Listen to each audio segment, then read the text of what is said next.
welcome a new addition to the Get Up family. I haven't seen Jordan Rodgers since this blessed event last week, December 23rd. Jordan and his wife JoJo welcomed Romy Blair Rodgers to the world. That is Jordan in a posture he'll get used to, falling asleep anywhere he can find. Jordan, congratulations. How is life as a dad? Well, it's amazing. That may be the only sleep I've had in about a week. And if you watch the first segment of the show, you could tell that I'm running on about 2 hours of sleep every day for the past week because I was trying to say the name Yanze Pierre for Alabama, and a word salad came out of my mouth. My brain shut down. That's dad life. We're happy. Baby's healthy. Mom's healthy. But kind of embarrassing that mom did all the hard work, and the first photo we post, I'm sleeping. Just get used to feeling that way. What are we doing? And get used to the brain stuff and everything else. It's 25 years and counting for me. And Yanze Pierre. I feel that way every single day. So easy, right? I'm not searching for Yanze. Good luck to everybody tonight. A new hour, wonderful, delighted to be here. NFL crew in full effect. Full college coverage here. In fact, let's dive in. I said it feels like a football Friday because the games start tonight. Quarterfinals kick off tonight, 7:30 Eastern. Miami, Ohio State, Goodyear Cotton Bowl Classic. We got major upset potential in a bunch of these games. So let's start with this one. Jordan, you are putting 9.5-point favorite Ohio State on upset alert against Miami. Tell me why. Absolutely, because they can get after the quarterback. And Julian Sayin has been so good this year, but he's still a first-year starter in the second biggest now moment of his career after the loss against Indiana. And Ruben Bain and Akeem Mesidor on the other side. Bain had 3 sacks against Texas A&M and a dynamic, mobile, athletic quarterback in Marcel Reed. That is a difference maker. If they can protect the football, run the football with Mark Fletcher like they did against A&M, and get after the quarterback, that is an upset recipe. Now, Joey, maybe because they lost in the Big Ten championship game, I feel like Ohio State, as the defending champs, are coming into this thing a little bit under the radar. I mean, they're going to have 4 players drafted in the first half of the first round in April. They still feel like the best team to me, despite obviously losing that tough game against Indiana. How do you see tonight? And we're talking about a team that dealt with this last season, losing their last game of the regular season and then going on a run in the playoffs. So Ohio State's been in this situation before. Now, the key is, and I think Jordan just mentioned, the D-line of Miami with Bain Jr. and Mesidor. And when you watch Ohio State play Indiana sacked Julian Sayin 5 times. That's the most that's happened all season long. So you got to keep your eye on that defensive line of Miami getting after Julian Sayin. We sort of focused the quarterback in this game as Carson Beck, but Julian Sayin, this is his first year starting. In the biggest game of his career so far, which was the Big Ten championship game, those 5 sacks matter. Those 5 sacks bothered him. If Miami can get there with their front 4, it'll be interesting to see how Julian Sayin deals with his second straight game of dealing with pressure in his face with a D-line that can get after the quarterback. Absolutely. Quarterback matchup, fascinating in this one. So many ways to look at it. Josh, what are you focused on? I think what Joey just said is accurate. Like I'm thinking about Julian Sayin. Julian Sayin, 5-star, all-world, everything coming out of high school. He's been a really good, efficient, not mistake-prone player for them this year. But at the same time, if I'm watching this tonight and the entirety of the game has to fall on his shoulders, it's kind of an unfair position for Ohio State to have put him in. But that's the position Miami tries to put him in, which is why I actually think the run game for Ohio State is very pivotal in this matchup. I think they should be favored.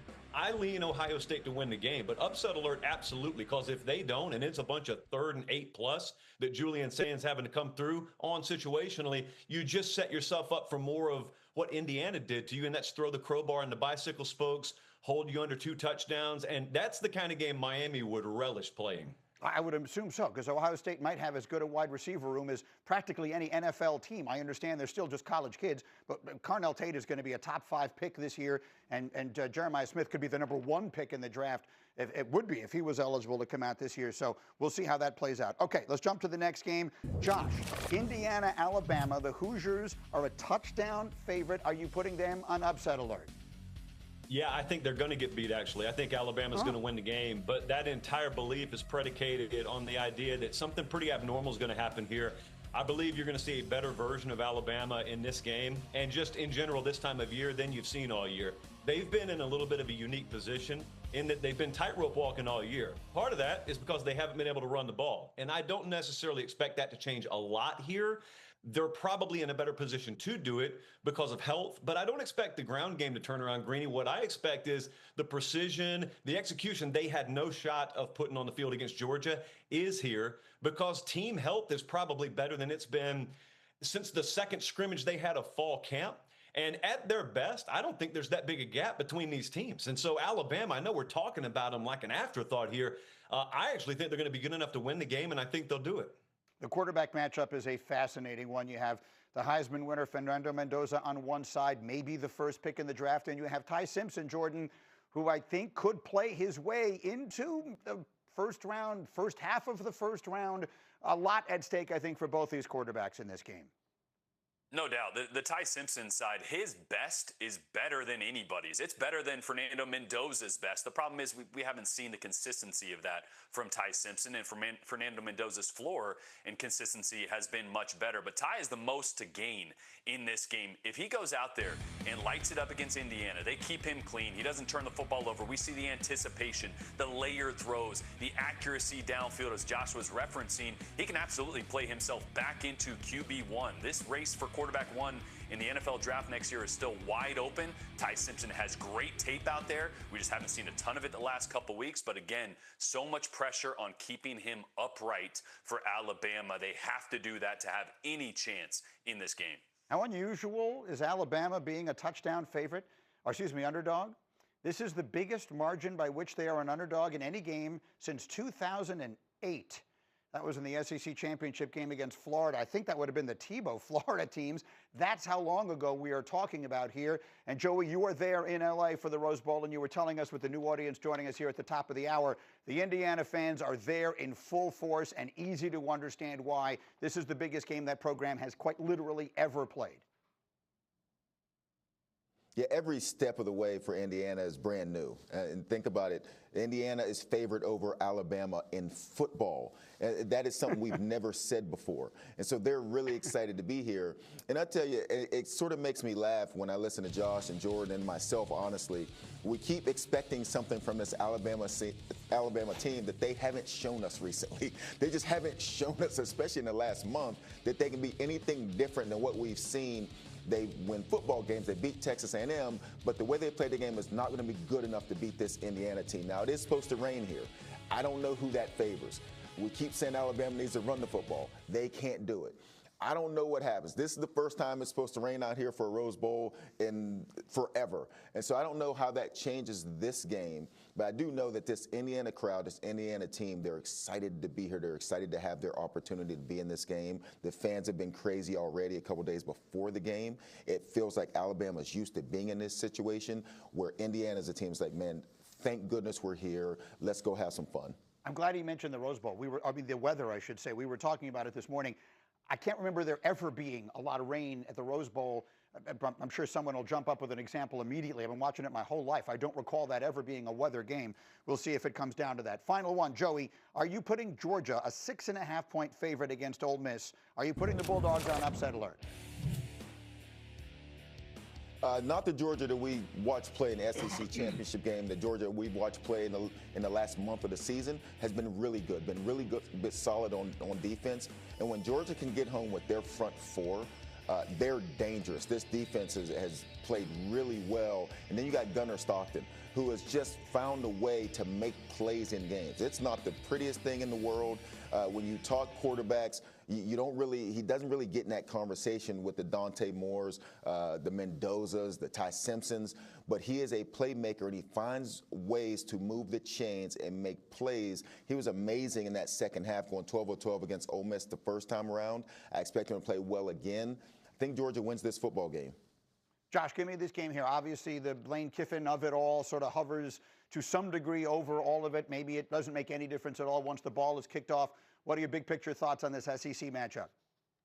You just gave me my goal. My goal is not to mention his name once the ball's kicked off because I really don't think he's a factor here. What I do think is a factor, and even though I'm picking Georgia, why I would give Ole Miss a puncher's chance is because I think they may have the most dangerous quarterback in this entire tournament. Trinidad Chambliss is the guy that we still have the most unknown about. In other words, there's the most room between his head and his ceiling. But that is a weapon.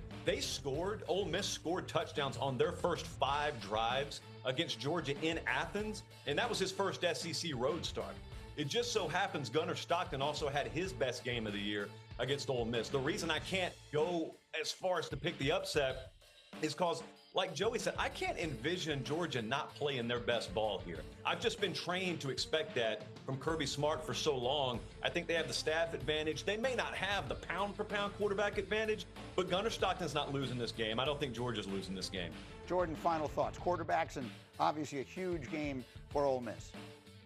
Yeah, Josh is right. Trinidad was spectacular because early in the matchup against Georgia, they blitzed him a lot. He used his athleticism. The ball came out quickly to playmakers in space, and Georgia didn't tackle well. Trinidad is dangerous. The weapons are dangerous. The problem in the first matchup, they forgot about Kewan Lacey in the fourth quarter. He only had one rushing attempt and went for 12 yards. They threw the ball on first and second down and third down, obviously, for 2 straight drives to start that. One drive with a lead. One drive they were only down 5 points. They forgot about maybe their best player in Kewan Lacey. He's a little banged up, but I expect him to be featured in this game.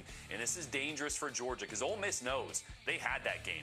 They were the better team that day for 3.5 quarters, and it took a Herculean performance from Gunnar Stockton, as Joey mentioned, going 12 of 12 to ignite that comeback. Ole Miss, I think, believes they can win this game. And we'll find out tomorrow night. Obviously, much more on these quarterfinals as we continue with this group, including why Fernando Mendoza has much more than just a CFP championship on the line. A lot of